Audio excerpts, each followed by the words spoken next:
lado, porque en el escenario teatral había esta dialéctica de lo privado y lo público, que ponía todo el tiempo en cuestión esta situación de que no existe privado sin estar en una relación dialéctica, pensaban ellos, con lo público. Y este diálogo o esta alternancia de posiciones de lo público y lo privado constituye en una gran medida, digamos, la ciudad moderna, tal como lo desarrolló Occidente, como nos lo impuso a nosotros en estos territorios más periféricos y como lo seguimos practicando nosotros. Entonces, hay una primera condición que casi todos le concedemos al teatro como una condición fundamentalmente urbana. Es decir, el teatro en la tradición occidental es fundamentalmente urbano, así nosotros sepamos que la ciudad que se construye, que es el paradigma en el siglo V de antes de la era moderna, es una ciudad que nos separan 25 o 20 siglos. La primera condición es ser urbana, es decir, allí, ustedes recuerdan, también los griegos tenían una especie de discurso y de prácticas sociales para los ciudadanos que dejaban por fuera a todos los que ellos consideraban que no eran ciudadanos, es decir, los extranjeros, los pobres, los negros, los extraños, pero por lo menos para esos que se denominaban ciudadanos, era muy importante la ciudad como un lugar que le pertenecía a toda la comunidad, donde se podía discutir y donde se estaba provocando constantemente esta dialéctica entre lo privado y lo público, en lo que los ciudadanos tenían una voz para hacerse oír. Y en ese contexto, que es de la ciudad, que es un contexto no tanto físico, sino fundamentalmente social y al mismo tiempo ético y político, aparecía el teatro como especie de paradigma de esa misma ciudad. Su condición urbana viene de que es un funcionamiento como hago, un funcionamiento de la plaza pública de una manera potenciada, que era lo que acontecía, digamos, en el teatro. Hay esa primera condición, digamos, de tradición urbana del teatro. Hay una segunda que es muy importante, por eso digo que voy a citar algunos de los argumentos de la conversación sobre Freire. La segunda tiene que ver con que en la década de los 60 nosotros, los artistas, pero también sobre todo los ciudadanos de América Latina, estamos ingresando a un proyecto de modernización acelerada y a como de lugar, que hace que entre la década del 60 y el 70 nos sintamos todos que todos tenemos que ser urbanos, porque en ese momento aparece la ciudad como el paradigma de lo moderno. Es decir, la manera de ser modernos es constituirnos fundamentalmente de manera privilegiada en centros urbanos y hacer de la ciudad la expresión de nuestra propia modernidad. Dentro de ese paradigma, que es también una especie de ideologema, una manera de tomar el mundo, aparece que el arte en general tiene que ser moderno y el teatro en particular tiene que ser moderno. Es muy importante en la memoria justamente que ustedes y nosotros, pero sobre todo ustedes que siguen estando acá en Medellín, hacen de la reflexión del teatro antioqueño y el teatro en Medellín. Es muy importante que en el país prácticamente todo el teatro moderno se resuelve a partir de asumir el paradigma de que hay que ser modernos, por lo tanto hay que ser urbanos. Yo he escrito varias veces de eso en algunas partes porque es posible verificar con la lectura o el testimonio del teatro colombiano que entre la década del 60 y la década del 80 prácticamente todos los artistas del teatro, de una u otra manera, manejando diferentes argumentos, lo que queremos afirmar es que somos modernos y somos urbanos, incluido que es desde este lugar de enunciación y ese lugar de poder, ese lugar epistémico que es la ciudad y lo urbano, desde donde vamos a hablar del campo. Y lo vamos a hablar como ciudadanos, es decir, pero esto que yo estoy describiendo pasa en Medellín, porque yo lo viví, estaba acá. Creo que el paradigma por excelencia de José Manuel Freire, puedo hablar sobre eso, pero lo hacíamos todos, lo hacíamos todas.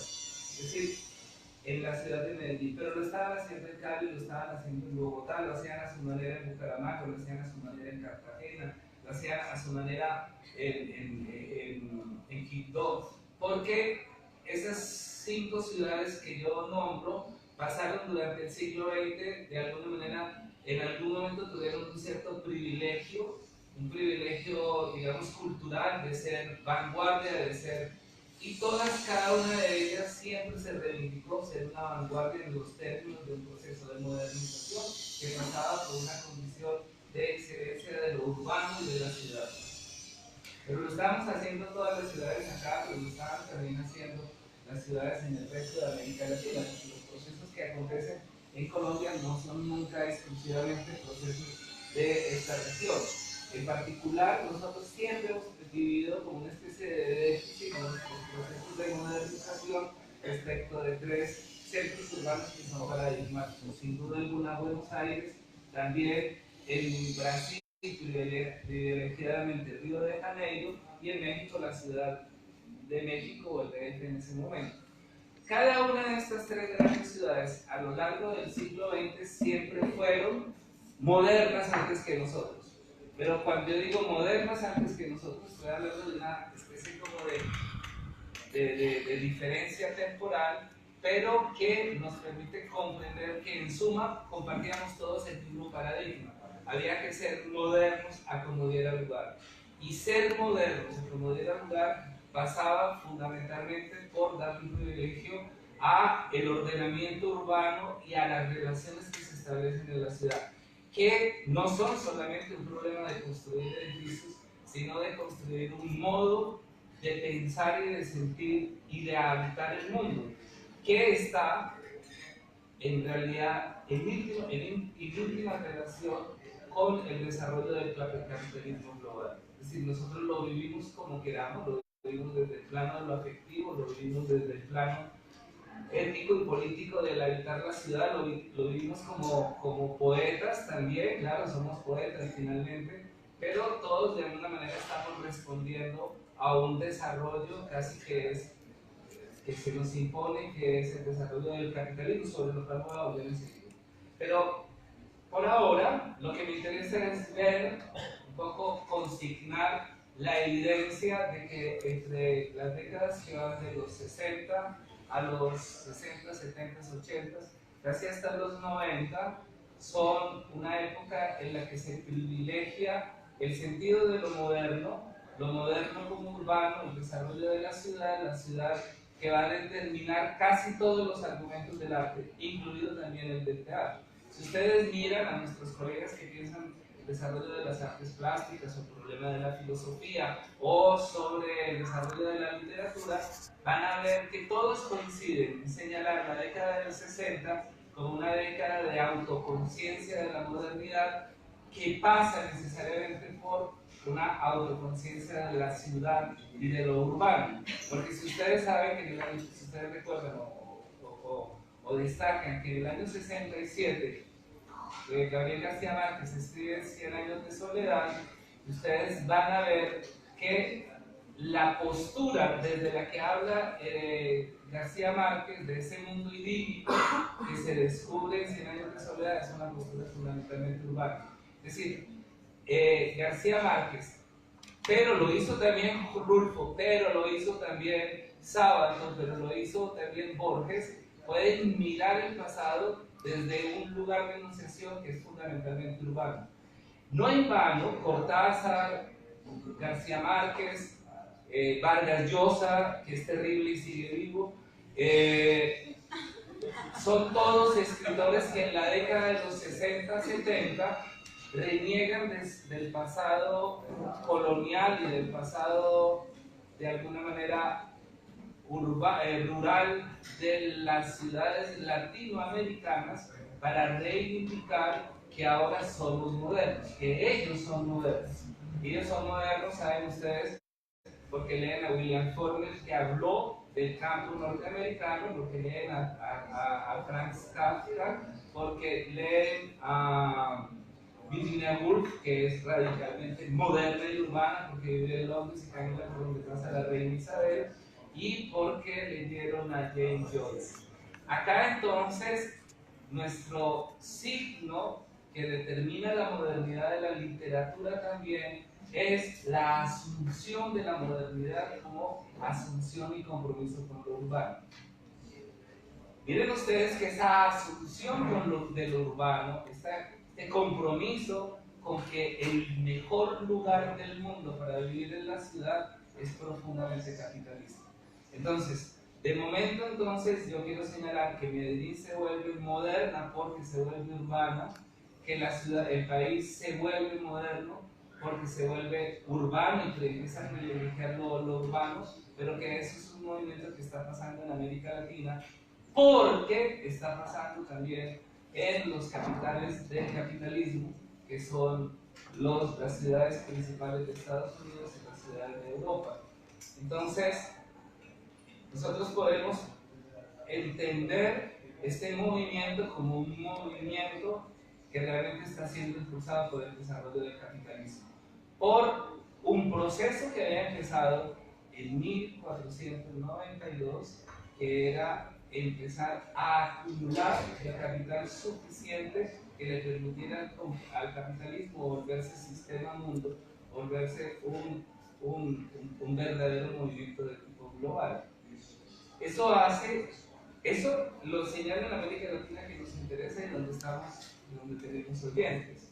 Sin duda alguna está pasando también en el este de Asia y está pasando en África, que vuelve a ser atropellada por el capitalismo europeo, que continúa hasta la década del 60. Ustedes saben que Argelia viene a lograr liberarse del imperialismo francés en 1967, y antes de poderlo hacer, los ilustrados franceses, que se siguen reclamando como el paradigma de la democracia, mataron a palos a 200.000 argelinos para evitarles que se independizaran. En 1967, yo ya era un niño, con eso les digo todo. O sea, yo puedo dar testimonio del salvajismo del capitalismo que se impone sobre todo sin ningún reato.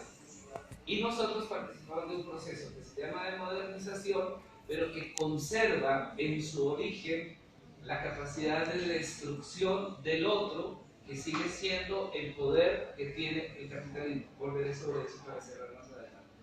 Y quiero señalar con esto es que la década del 60, que en realidad son 4 décadas, nos pone a nosotros en la función, en este ideologema que es doble. Hay que ser modernos, y ser modernos significa ser urbanos, y el arte es la primera expresión de esa urbanidad.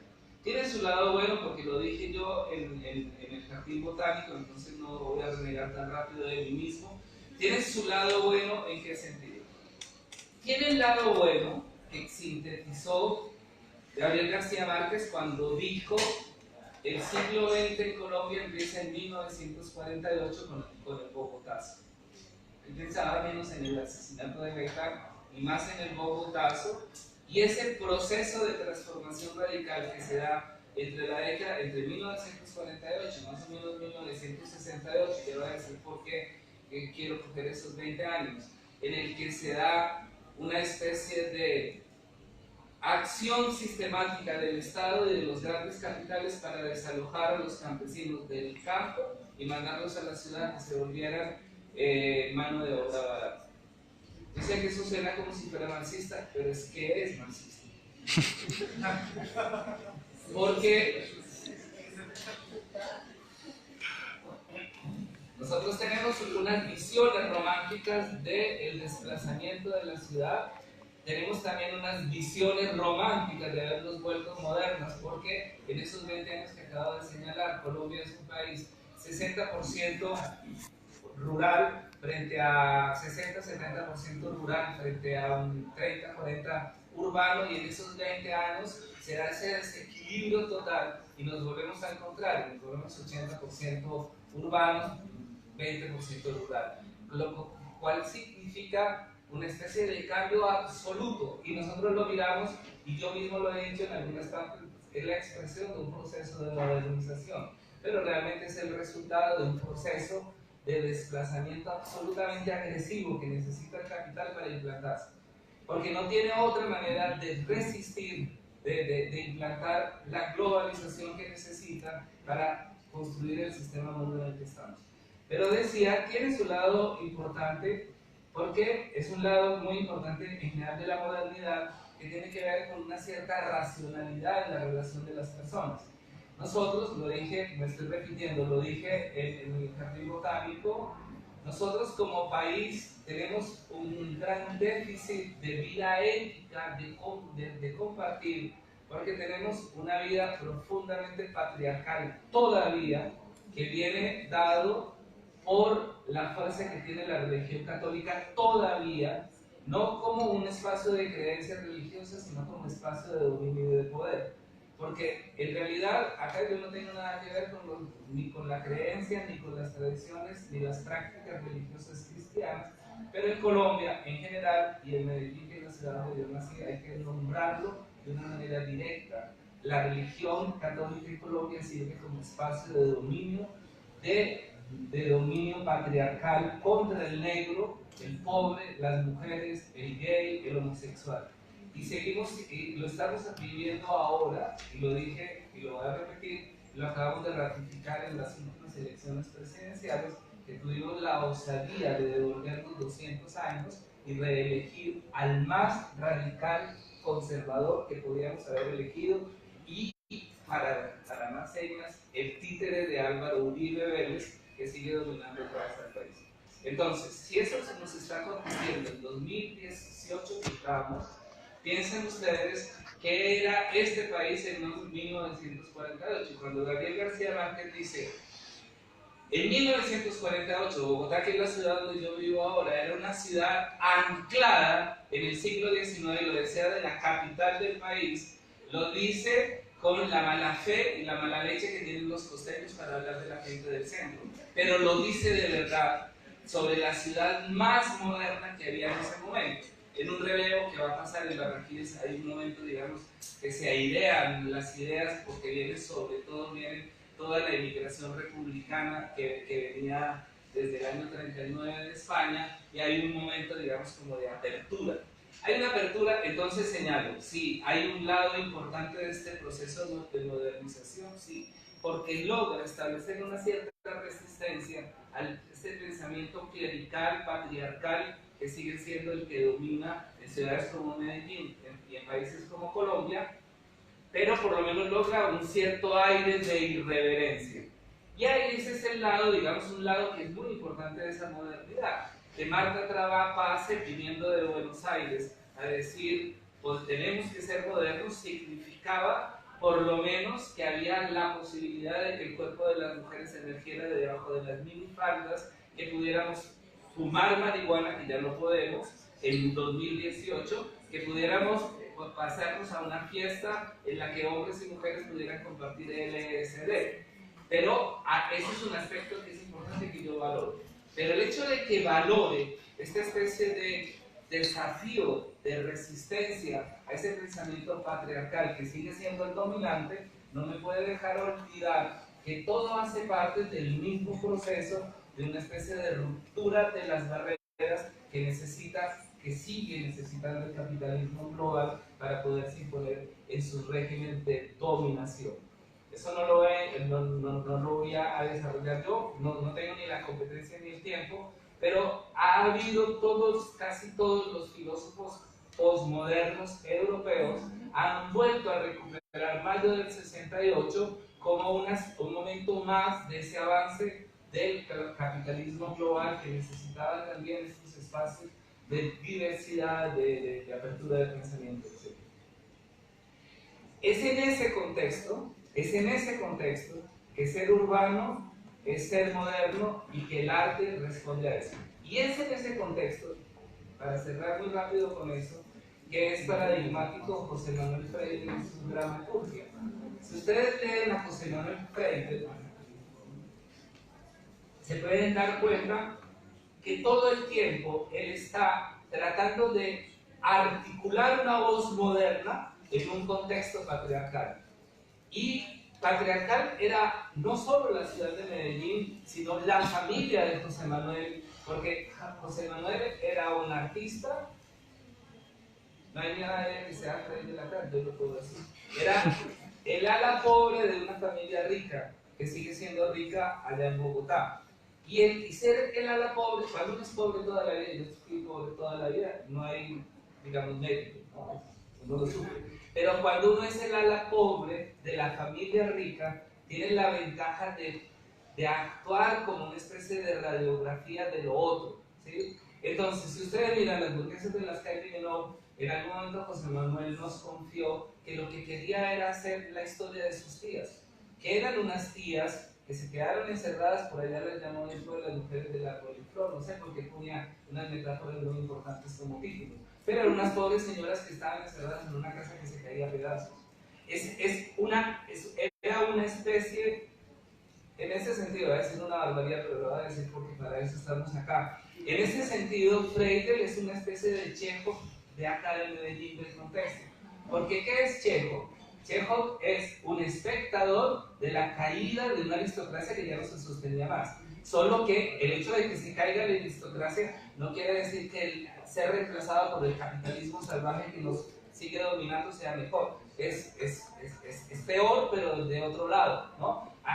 Si eso es lo que nosotros asistimos cuando vemos las tres hermanas, que ahora todos lloramos con las tres hermanas, pero que eran unas señoras decadentes que venían de una aristocracia militar, que habían tenido el poder toda la vida, lo mejor que podía pasar es que fuera reemplazada por Natacha, que por lo menos trabaja y invierte la plata y compra. O lo que acontece con Lopagina al final del Carnet de los Cerezos, que él les dice, pero por Dios, se están muriendo del hambre, no tienen un solo peso y tienen ahí un jardín hecho de 1000 cerezos, que eso nomás vendido al peso es un montón de plata. Es lo último que él dice al final, recuerda, Lopagina, la última escena, él está feliz viendo cómo cortan cerezos para poder traer la energía eléctrica, hacer chalet y empezar a conseguir plata. Y le mandan a decir que dice vivo Andrea que por favor espere que nos montemos al tren para cortar los cerezos. El tipo dice, pero perder 4 horas, Dios mío, perder 4 horas.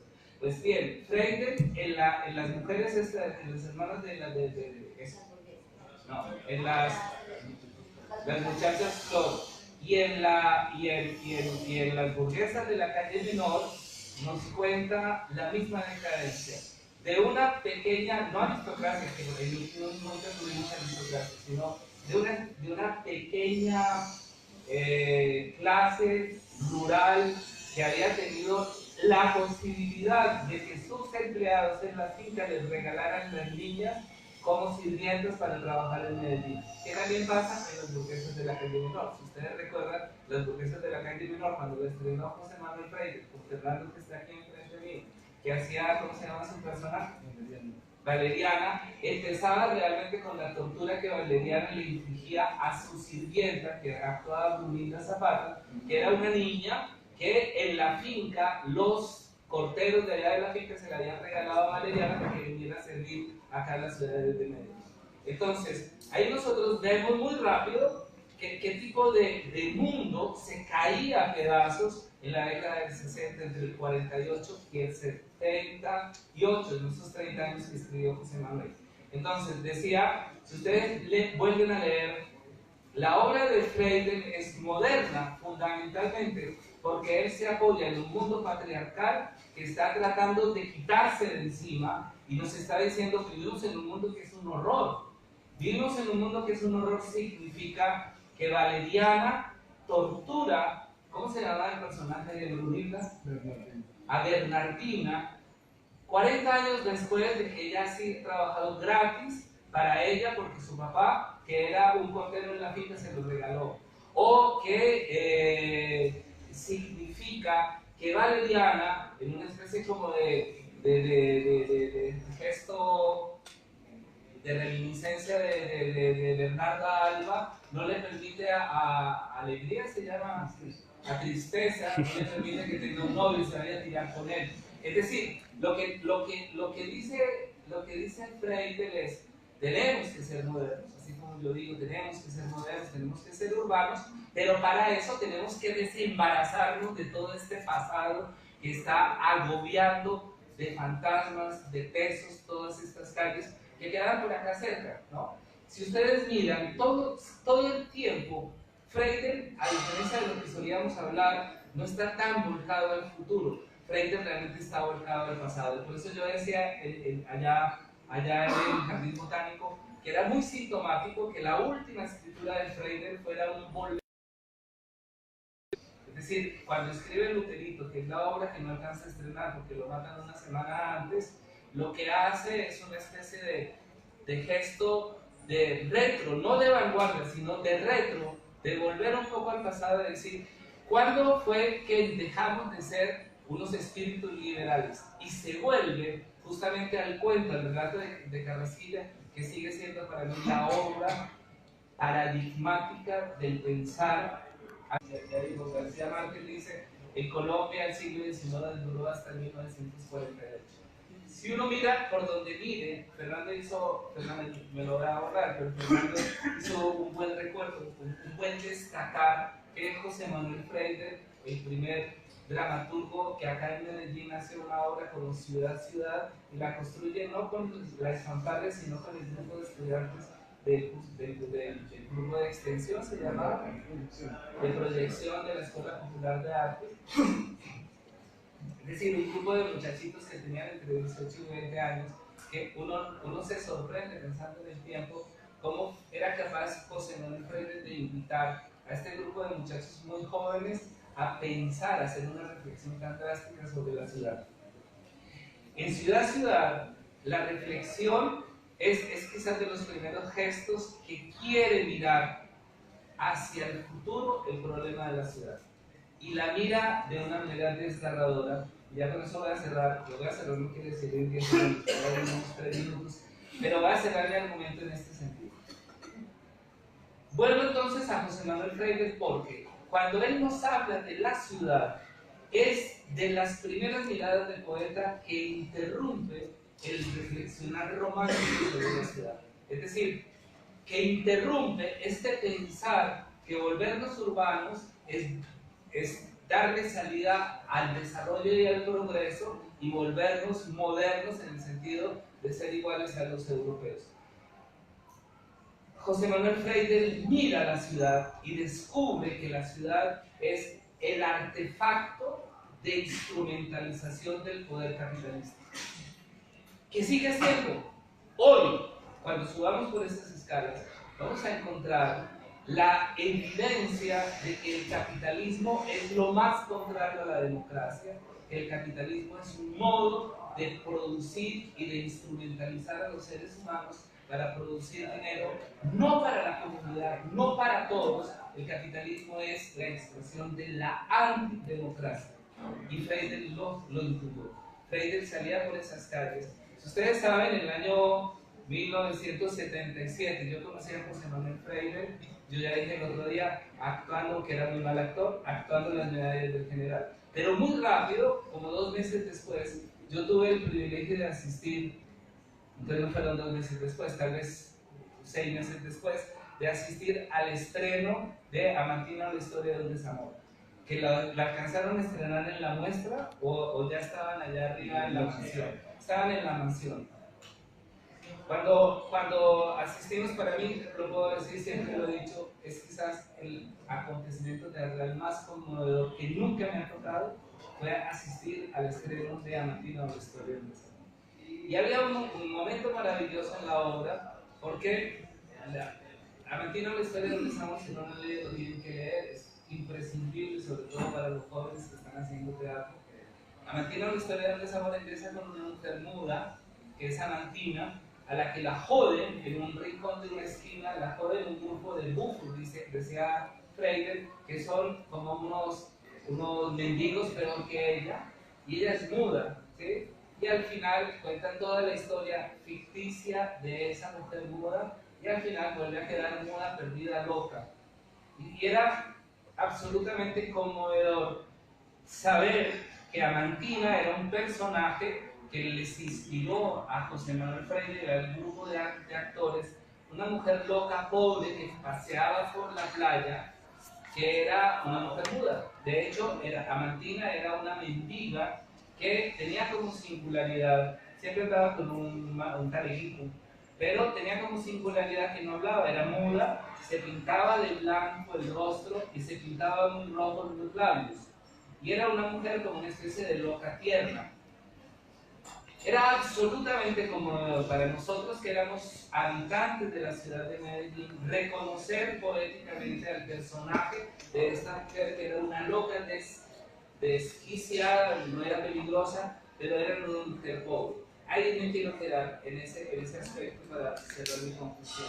José Manuel Freire fue capaz de mirar la ciudad de Medellín no como una fábrica de construir futuro, sino de acumular desgracias. Y era muy importante, pero era muy importante en Amantina, la historia del desamor, que José Manuel Freire lo hubiera podido reconocer en la mendiga clásica que cruzaba la playa, el detritus del capitalismo, lo que queda a ese personaje propietario de tierras que aparece como protagonista de Amantina, la historia del desamor. Y ustedes saben de la historia de un despojo. Es decir, Amantina es una joven que tiene una abuela, que tiene dos hijos, entre ellos su padre, que son los Luises, que están en la guerrilla liberal. Y mientras tanto se reúne con Amantina y su hermano mudo, Susano, a resistir hasta que el capitalismo viene y lo saca.